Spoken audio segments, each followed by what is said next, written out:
There's no feeling more intense than starting over. If you deleted your homework the day before it was due, as I have, or if you left your wallet at home and you have to go back after spending an hour in the commute.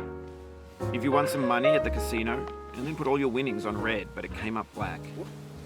If you got your best shirt dry cleaned before a wedding and then immediately dropped food on it. If you won an argument with a friend and then later discovered that they just returned to their original view. Starting over is harder than starting up. If you're not ready for that, like if you've already had a bad day, then what you're about to go through might be too much. Feel free to go away and come back. I'll be here. Alright, thanks for coming with me on this trip. I'll understand if you have to take a break at any point. Just find a safe place to stop and quit the game. And don't worry, I'll save your progress, always, even your mistakes. This game is a homage to a free game that came out in 2002, titled Sexy Hiking. The author of that game was Jazuo, a mysterious Czech designer who was known at the time as the father of B games. And B games are rough assemblages of found objects. Designers slap them together very quickly and freely, and they're often too rough and unfriendly to gain much of a following. They're built more for the joy of building them than as polished products. In a certain way, Sexy Hiking is the perfect embodiment of a B game. It's built almost entirely out of found and recycled parts, and it's one of the most unusual and unfriendly games of its time. In it, your task is simply to drag yourself up a mountain with a hammer. And that act of climbing, in the digital world or in real life, has certain essential properties that give the game its flavor. No amount of forward progress is guaranteed. Some cliffs are too sheer or too slippery. And the player is constantly, unremittingly in danger of falling and losing everything. Anyway, when you start Sexy Hiking, you're standing next to this dead tree that blocks the way to the entire rest of the game. It might take you an hour to get over that tree, and a lot of people never got past it. You prod and you poke at it, exploring the limits of your reach and your strength, trying to find a way up and over. And there's a sense of truth in that lack of compromise. Most obstacles in video game worlds are fake. You can be completely confident in your ability to get through them once you have the correct method or the correct equipment or just by spending enough time. In that sense, every pixelated obstacle in Sexy Hiking is real. The obstacles in Sexy Hiking are unyielding, and that makes the game uniquely frustrating. But I'm not sure Jazuo intended to make a frustrating game. The frustration is just essential to the act of climbing, and it's authentic to the process of building a game about climbing. A funny thing happened to me as I was building this mountain. I'd have an idea for a new obstacle, and I'd build it, test it, and it would usually turn out to be unreasonably hard.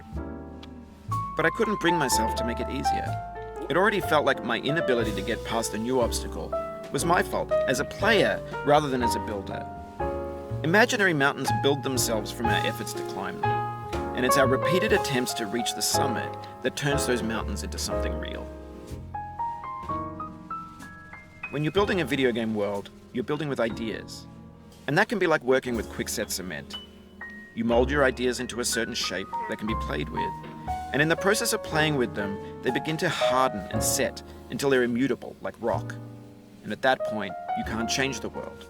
Not without breaking it into pieces and starting fresh with new ideas. For years now, people have been predicting that games would soon be made out of prefabricated objects, bought in a store and assembled into a world. And for the most part, that hasn't happened, because the objects in the stores are trash.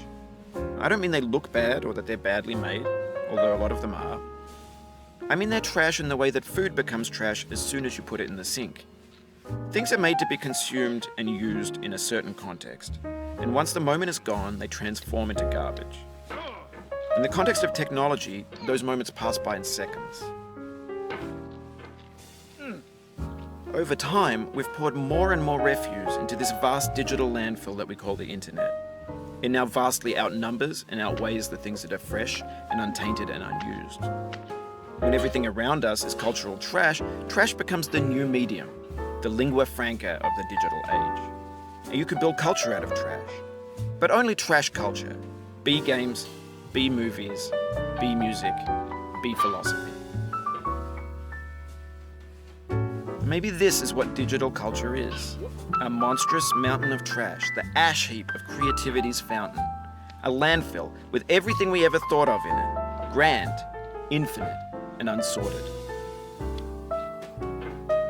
There's 3D models of breakfast, Gen X's fanfic novels, scan magazines, green screen Shia LaBeouf, banned snuff scenes on LiveLeak.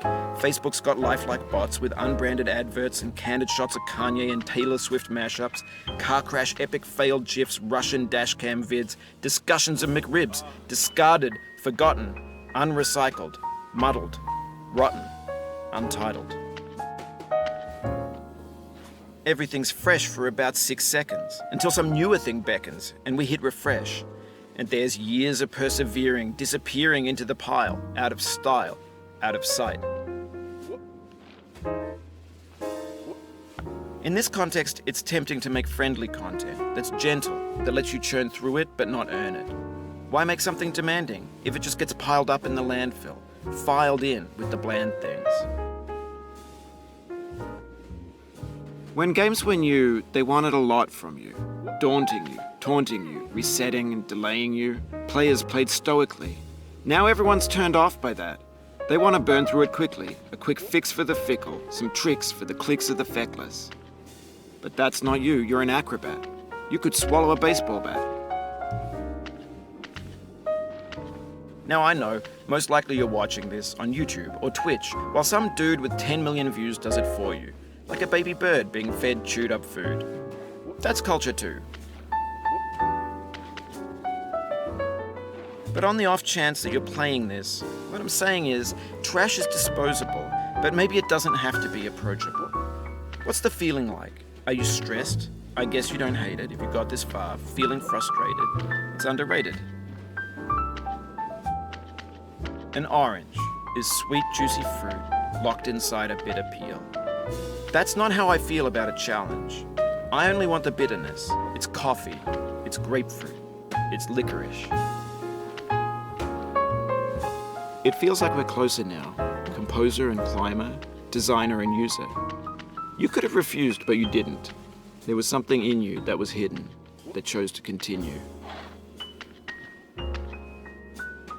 It means a lot to me that you've come this far, endured this much.